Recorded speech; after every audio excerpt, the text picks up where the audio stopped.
So this is the resource I've made for my topic portfolio.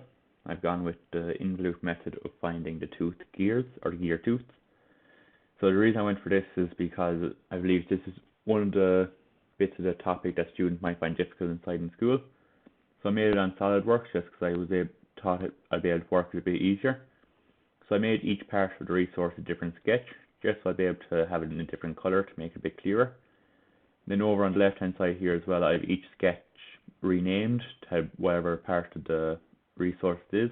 So take for example the root circle, and I hover over that, it highlights inside the sketch. And I believe this would be helpful for the students as well.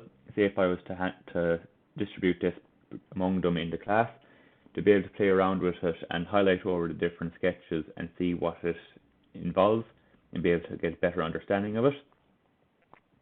If I zoom in, then we can see the actual sketch that's involved. So I have the normals coming out from the center circle and then the tangents coming out even more from them. And then I've used the spleen function to get the involute here, so that would be more smooth going from one point to the next. And then just to get the rest of it, then I used the mirror function to get the other half, and then I used the circular pattern to get the rest of it. Then this is my the assessment of the topic.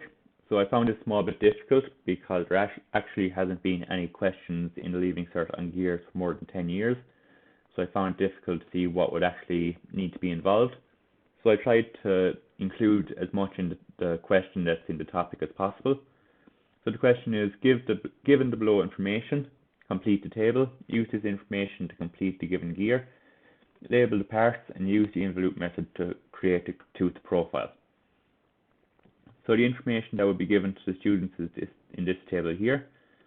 So I tried to give as little information as possible, just so that they would have to try and improve their understanding to be able to find the rest of the information.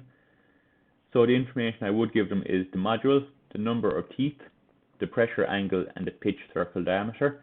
And given this information, they would then be able to find the rest of the information they need. Over to the actual solution then. So this is the completed version. The student would be given one gear inside the circle. This is just to give them a bit of a starting point. And then they would finish it, and it should look something like this. So as I mentioned in the question, that students should label all the parts. So just to make it a bit clearer in the example here, I decided to use a key, just so it'd be color coded and be a bit clearer.